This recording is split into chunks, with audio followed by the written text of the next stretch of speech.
Hola jóvenes, espero que estén súper bien. Hoy vamos a trabajar en la estrategia de análisis y por ende en el análisis de la investigación cuantitativa. Recuerden, tal y como lo hablamos en semanas anteriores, que la estrategia de análisis es parte del tratamiento de la información.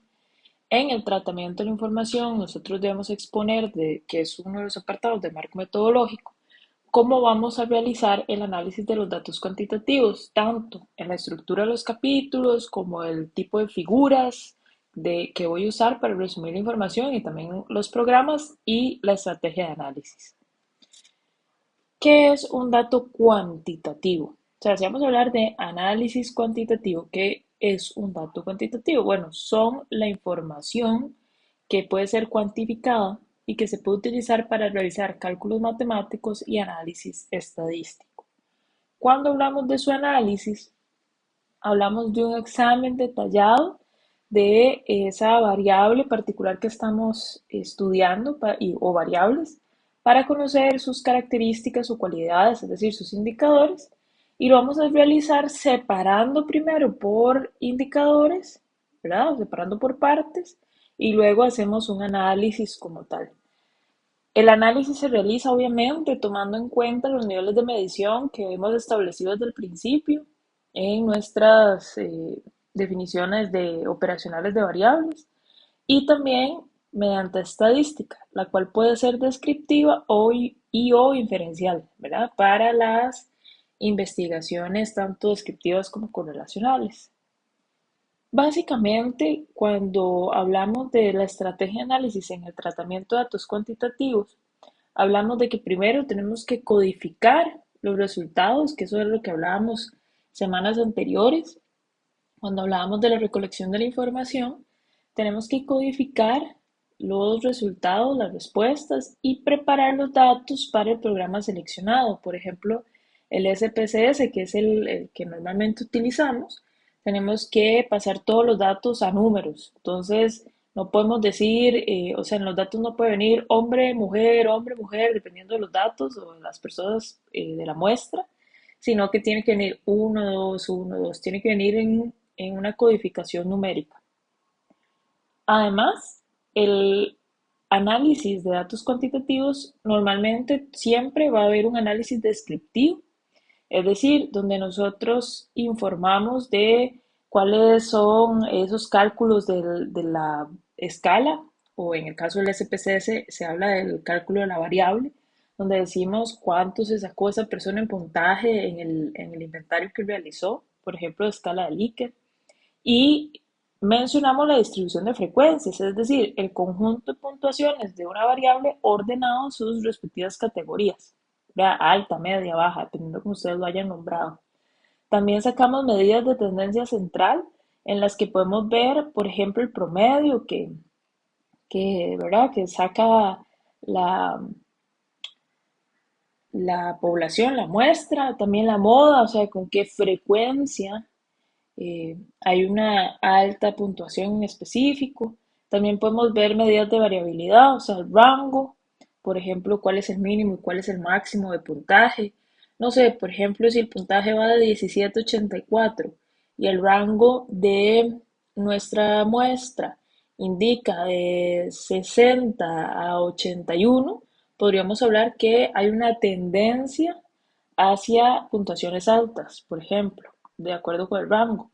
Y la desviación estándar y la varianza, que vamos a ver que una va de la mano de la otra, la varianza básicamente la desviación estándar al cuadrado, en realidad lo que nos dicen esos datos es que tan disperso están los datos en relación con el promedio. Se usa solo para escalas y normalmente entre más bajas estén estos desviación estándar o la varianza, pues más parecido va a ser al promedio. No hay datos tan dispersos, tan diferentes. Eso para el análisis descriptivo, pero también podemos hacer análisis inferencial, sobre todo paramétrico, que este sirve para estimar parámetros y probar hipótesis. Obviamente los correlacionales tienen que hacer un análisis inferencial paramétrico, ¿verdad? Sobre todo el coeficiente de Pearson, que es lo que me hace entender si hay correlación y si esta correlación es alta, baja y si es significativa, ¿verdad? Entre dos escalas diferentes. Pero también yo puedo aplicar una prueba de T o T Student o una prueba de ANOVA. ¿Qué es eso? Bueno, si yo, por ejemplo, quiero ver mi escala y compararlo entre personas que permanecieron en el programa académico y personas que interrumpieron estudios, o sea, en dos categorías diferentes, yo puedo aplicar un test student y, por ejemplo, decir que las personas que permanecieron en su proyecto académico tienen significativamente un promedio mayor en resiliencia, por ejemplo. Eso se puede hacer con la prueba de test o también se puede comparar géneros. No sé, que el género masculino, voy a decir un estereotipo, pero tenga en promedio una tendencia significativa, no sé, hacia una personalidad realista, una personalidad vocacional realista, por ejemplo. Eso se puede hacer con esa prueba teniendo una escala y obviamente esta diferencia, por ejemplo, de sexo. También se puede hacer la ANOVA de un factor, que esta prueba es muy interesante, sobre todo si yo quiero comparar una escala que yo tengo en relación, no sé, a carreras o en relación a sedes o a colegios. Entonces yo puedo decir, bueno, es que tienen mayores competencias de empleabilidad las personas de tal sede en relación con su promedio a las personas de tal otra sede. Hay una diferencia significativa. Esas pruebas nos ayudan a ver eso. Entonces, cuando es más de dos factores, ¿verdad? Medio cualitativos, de carreras, de colegios, ¿verdad? Yo puedo hacer la de factor, pero si son solo dos, entonces uso la prueba de estudio. El cómo sacar estas pruebas a nivel de SPSS. Ahí yo me di el atrevimiento, con permiso del profesor, de subirles una presentación que viene con las instrucciones de cómo usar el SPSS. Eso es autoría de José. Entonces, por favor, utilícenla para ir probando, sobre todo para las asignaciones que tenemos más adelante.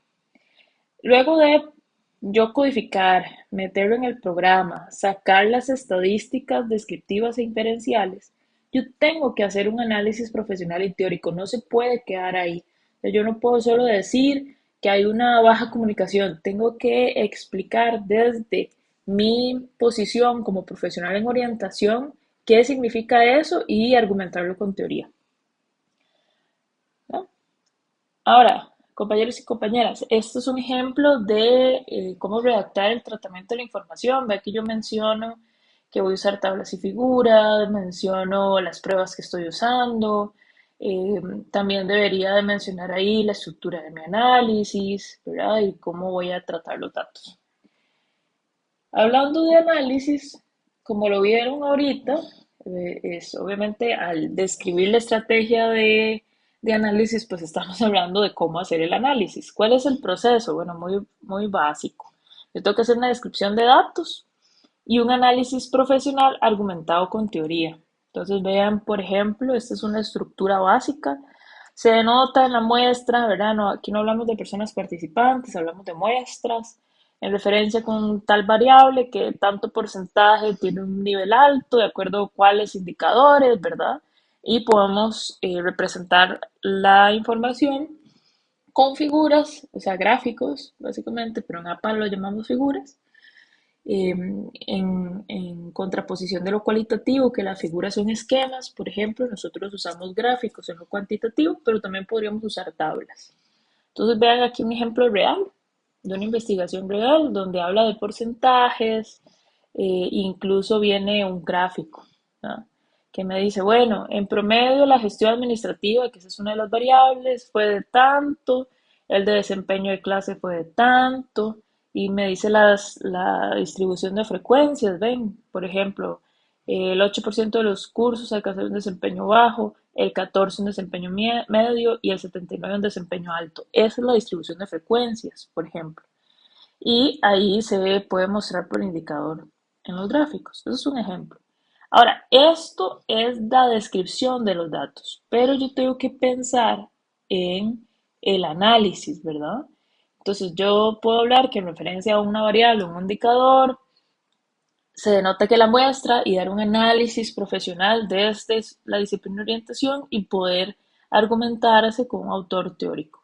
Vean aquí un ejemplo, ¿verdad? Si ustedes, me voy a devolver 2 segundos. Si ustedes ven el gráfico, cuando hablan de comunicación es como a las más vajillas. Entonces, en el análisis dice, al existir oportunidades de mejora en la comunicación y trabajar en ellas, la institución estaría garantizando la mejora del aprendizaje activo.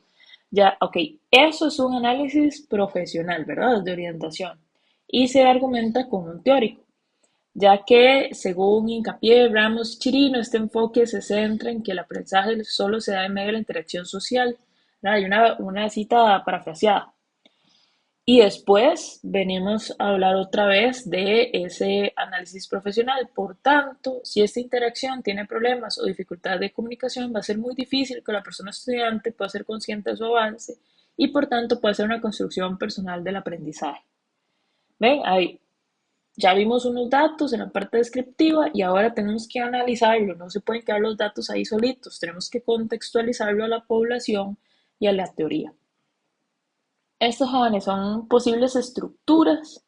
Normalmente lo cuantitativo, hablamos solo de análisis de resultados y hacemos una descripción y análisis de, digamos, si fuera una investigación descriptiva del indicador 1, lo mismo del indicador 2, lo mismo del indicador 3 y por último hacemos un capítulo de análisis general donde se describen los datos de la escala en general y otras pruebas paramétricas que podemos usar, digamos, si queremos comparar de mi escala entre género, entre instituciones, entre carreras, ¿verdad? Y se analiza ya la variable completa con la argumentación profesional y teórica, ¿verdad?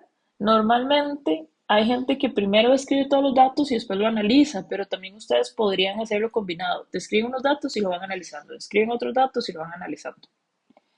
En el caso de los correlacionales, pues la única diferencia es que en lugar de hablar de indicadores, hablamos la descripción del análisis de la variable 1 y ahí sí, en el cuerpo de ese capítulo, entonces se describen los datos de los indicadores de esa variable 1 y obviamente se analizan con argumentación profesional y teórica.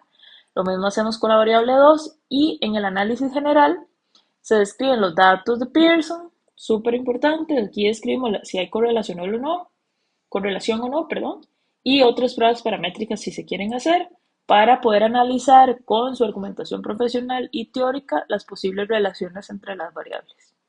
Eso es básicamente lo que hacemos en el análisis. Bien, jóvenes, sigamos trabajando, por favor, vayan revisando el SPSS, vayan refrescando conocimientos, cualquier cosa, aquí estoy.